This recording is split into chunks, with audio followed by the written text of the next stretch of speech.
آخری دور چل رہا ہے، اس کے اوپر مولانا سجاد نعمانی کا ایک پرخلوص زوردار بیان آیا ہے، پچھلی مجلس میں بھی جو آپ میں لوگوں کو سننا۔ یہاں پر حاضر نہیں تھا، بیماری میری کچھ ایسی حالت بگڑ گئی تھی کہ میں نہیں آ سکا تھا اور دور بیٹھ کر میں نے بیان کیا تھا۔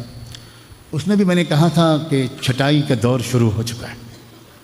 بالکل اس بات پر یہ بندہ قسم کھا سکتا ہے کہ روزانہ اللہ کی فہرست میں نام لکھے جا رہے ہیں، فلاں ابن فلاں مرتد، فلاں ابن فلاں دجال کا ساتھی، فلاں ابن فلاں کفر کا ساتھی، فلاں ابن فلاں یہ باطل والوں کا مددگار، فلاں لڑکی بنت فلاں یہ جہنمیوں کی کے قافلے کی سالار۔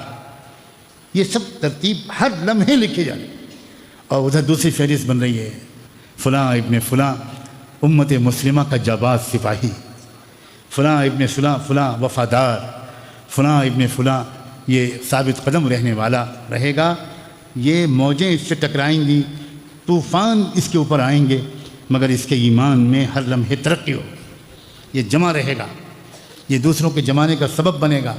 یا ایھا الذین آمنوا اصبروا وصابروا، اس پر عمل کرنے والا بنے گا، فلاں ہزاروں کے ثابت قدمی کا سبب بنے گا، فلاں کا ایمان جتنے زیادہ سخت حالات آئیں گے اتنے ہی مضبوط ہوگا۔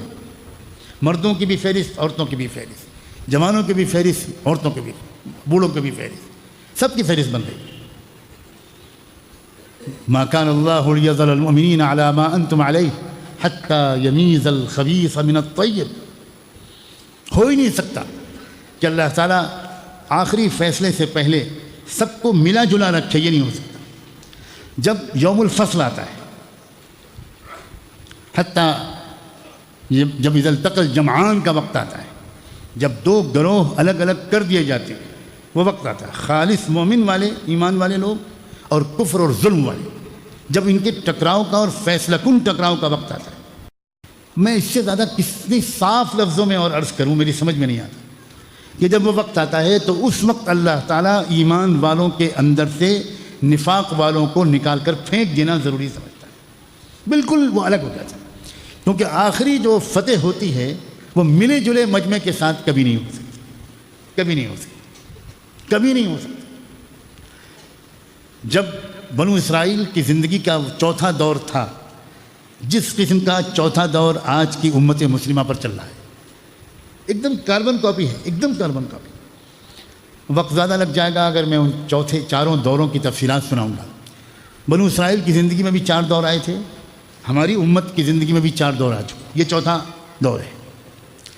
ان کی چوتھے دور میں بھی بالکل وہی ہوا تھا جو آج ہو رہا ہے۔ پوری دنیا میں شدید، جہاں جہاں بنو اسرائیل آباد تھے، ان کے دشمن ان کو سر کچل رہے تھے، خون بہا رہے تھے، جان مال عزت آبرو لوٹ رہے تھے، تتر بتر ہو گئی تھی وہ قوم، شیرازہ بکھر گیا تھا، ساری دنیا سے ڈری ہوئی تھی وہ، اور ان سے کوئی ڈرنے کو تیار نہیں تھا۔ اب پھر اس کے بعد یہ دور بھی ہمیشہ نہیں چلتا، ایک مدت تک چلا، پھر اس قوم کے اندر کچھ بیداری آئی، شعور جاگا، کچھ سمجھدار باشعور لوگ، اور وہ اپنے وقت کے نبی کے پاس آئے۔ یہ قرآن بیان کرتا ہے، أَلَمْ تَرَ إِلَى الْمَلَإِ مِنْ بَنِي إِسْرَائِيلَ مِنْ بَعْدِ مُوسَى إِذْ قَالُوا لِنَبِيٍّ لَهُمْ ابْعَثْ لَنَا مَلِكًا نُقَاتِلْ فِي سَبِيلِ اللَّهِ قَالَ هَلْ عَسَيْتُمْ إِنْ كُتِبَ عَلَيْكُمُ الْقِتَالُ أَلَّا تُقَاتِلُوا قَالُوا وَمَا لَنَا أَلَّا نُقَاتِلَ فِي سَبِيلِ اللَّهِ وَقَدْ أُخْرِجْنَا مِنْ دِيَارِنَا وَأَبْنَائِنَا۔ لمبی آیات کا سلسلہ ہے، ایک تاریخی واقعہ قرآن ہم تک پہنچاتا ہے، قصے کہانی سنانے کے طور پر نہیں، یہ بتانے کے لیے کہ اسی قسم کے حالات تم پر بھی آئیں گے۔ اس وقت کا واقعہ یہ ہوا تھا کہ جب بہت زیادہ ظلم حد سے آگے بڑھ گیا اور پھر ان کے اندر کچھ شعور جاگا، تو اس وقت اس قوم کے کچھ باشعور افراد اپنے وقت کے نبی کے پاس آئے اور انہوں نے یہ کہا کہ اب کوئی اجتماعی ایک نظم مقرر کیجئے، کوئی ہماری قیادت مقرر کیجئے کہ جس کے پیچھے چل کر ہم یہ ظلم کے چکر سے نکلے اور انصاف کا نظام قائم کریں۔ تو نبی نے پہلے تو یہ کہا کہ دیکھو جب تم کو مقابلے کے میدان میں اتارا جائے گا تو مجھے بہت شک ہے کہ تم جم پاؤ گے۔ تم بزدل ہو گئے ہو، تم آرام پسند ہو گئے ہو، تمہاری عادتیں بگڑ گئی ہیں، تو تم جھیل نہیں پاؤ گے، بھاگ کھڑے ہو۔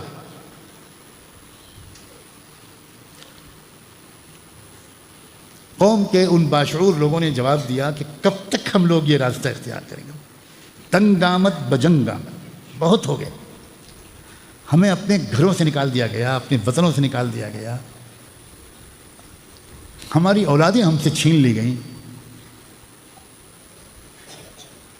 کب تک ہم تماشائی بنے رہیں؟ آپ ہم کو منظم کیجئے اور حکم دیجئے، ہم تیار ہیں۔ اللہ تعالیٰ کی طرف متوجہ ہوئے وہ نبی، اور اللہ تعالیٰ سے کہا کہ اللہ آپ سب سن رہے ہیں، دیکھ رہے ہیں، اب جو حکم ہو۔ اللہ کی طرف سے حکم آ گیا اور انہوں نے کہا کہ ٹھیک ہے، ان اللہ قد بعث لکم طالوت ملکا، یہ جو طالوت نام کا شخص ہے یہ آج سے تمہارا قائد مقرر ہوتا ہے، آج سے یہ تمہارا رہبر ہے، اب اس کے پیچھے تم کو اس جد و جہد میں قدم بقدم آگے بڑھنا ہے جس کی درخواست لے کر تم میرے پاس آئے۔ مجھے سنانا صرف یہ ہے کہ بہت اچھا، قوم نے کہا بہت اچھا، اور ایک مجمع طالوت کے ساتھ آ گیا، عہد معاہدہ ہو گیا، بیعت ہو گئی، اور طالوت کی قیادت میں قوم نے قدم بقدم آگے بڑھنا شروع کیا۔ جب تک نرمی کے ساتھ، آرام کے ساتھ آگے بڑھتے رہے، مجمع ایک ساتھ چلتا رہا۔ اب راستے میں کچھ ایسا وقت پیش آیا کہ پانی ختم ہو گیا تھا، لوگ سب پیاسے تھے، بڑے بے چین تھے، اور یہ جب مشکل حالات آتے ہیں تو بھوک اور پیاس برداشت کرنے کی قوم کو تربیت دینی پڑتی ہے، قوم کو سخت حالات کا مقابلہ کرنے کی تربیت دینی پڑتی ہے۔ حضرت سید احمد شہید رحمۃ اللہ علیہ کا نام علماء بڑے شوق سے لیتے ہیں، مزے سے ان کی سیرت پڑھتے ہیں، یہ بھول جاتے ہیں کہ جب انگریزوں کے خلاف انہوں نے امت مسلمہ ہندیہ کو، دوسری اور قوموں کو ساتھ لے کر میدان میں اتارا تھا تو کیسی سخت ورزشوں سے، ایکسرسائزز سے، اور کیسی سخت قسم کی تربیتی پروگراموں سے وہ گزارتے تھے۔ لوگ اصلی خانقاہوں کو زمانہ ہوا بھول چکے۔ اصلی خانقاہیں وہ نہیں ہوتی جہاں صرف واز ہو، رونا دھونا ہو، یہ صرف وہ خانقاہیں نہیں ہوتی۔ یہ بالکل میں تسلیم کرنے کو تیار نہیں ہوں کہ ایسی جگہوں کو اصلی خانقاہ کہا جا سکے۔ اسلامی تاریخ میں خانقاہوں کے کردار سے کوئی پکا ناواقف آدمی ہی کہہ سکتا ہے۔ الحمدللہ اس عاجز نے بچپن سے ان خانقاہوں کی تاریخ پڑھی ہے جہاں قوم کو مردگی سے نکال کر زندگی کا سبق سکھایا جاتا ہے، اور اس وقت پتہ چلتا ہے کہ بھیڑ بڑھتی نہیں بلکہ بہت کم ہو جاتی۔ یوں تو مقتل میں تماشائی بہت آتے ہیں، یوں تو مقتل میں تماشائی بہت آتے ہیں، آؤ اس وقت پہ جس وقت پکارے جاؤ۔ حضرت سید احمد شہید رحمۃ اللہ علیہ کی خانقاہ میں جانتے ہیں کیا ہوتا تھا؟ لگاتار 90 دن کے روزے رکھوائے جاتے تھے۔ جس دن سے آیا سالک خانقاہ میں اپنی اصلاح کے لیے، اگلے 3 مہینے تک مسلسل روزے رکھنا، اور سحری میں اور رات کے کھانے میں آئس کریم نہیں ملتی تھی، بڑھیا بڑھیا کھانے نہیں ملتے تھے، فروٹس نہیں ملتے تھے، شربت روح افزا۔ اب اگر یاد دلاؤں گا تو آگے کے لوگ بھی پیچھے دیکھیں گے کہ اٹھ کر کم سے کم پانی پینے کا راستہ بھی ہے کہ نہیں، لیکن میں ضرور یاد دلاؤں گا کیونکہ کوئی نہ کوئی رشتہ میرا بھی طالوت سے لگتا ہے۔ دیکھیں کتنے لوگ ساتھ دیتے ہیں آنے والے دنوں میں۔ دیکھیں حضرت سید احمد شہید رحمۃ اللہ علیہ ایک اور لازمی طور پر حکم دیتے تھے ہر سال کو۔ پہلے صبح کے وقت میں اشراق کے بعد کی دھوپ میں چلنے کو کہتے تھے، ننگے پیر تپتے ہوئے پتھروں کے فرش پر چلو۔ پھر دوپہر کی دھوپ میں چلنے کو کہتے تھے، 12 بجے دوپہر سے لے کر 2:30 بجے تک 2.5 گھنٹے ننگے پیر پیدل چلواتے تھے۔ یہاں لوگوں کو مراقبے میں نیند آ جاتی اور پھر چاہتے ہیں کہ سلوک کے آخری مقام پر حضرت پہنچا دیجیے. سنا ہے بس توجہ ڈالتے ہیں بزرگ اور سب ہو جاتا ہے. سب بکواس، سب جھوٹ ہے، سب جھوٹ ہے، سب جھوٹ ہے. ابو جہل پر اللہ کے رسول کی توجہ نے کیوں اثر نہیں کیا؟ ابو لہب پر اللہ کے رسول کی توجہ نے کیوں نہیں اثر کیا تھا؟ اور سب کو چھوڑو، ابو طالب سے زیادہ حضور کی توجہ تھی کسی پر؟ کیوں اثر نہیں کیا؟ صرف اس لیے کہ ابو طالب آمادہ نہیں ہو سکے آرام کی اور لیڈرشپ کی زندگی کو چھوڑ کر تکلیف کی زندگی کو اختیار کرے. یہ ہمت نہیں کر سکے. چنانچہ حضور نے صاف فرما دیا اپنے چچا سے، یا عما اخترت النار علی العار. دنیا میں کوئی آپ کو کچھ کہے نا، یہ آپ کو برداشت نہیں ہے، جہنم آپ کو برداشت ہے. اپنے چچا تک سے کہہ دیا جن کا بے حد ادب کرتے تھے اللہ کے رسول. لیکن آخری جملہ آپ کی زبان سے یہی نکلا، عما اخترت النار علی العار.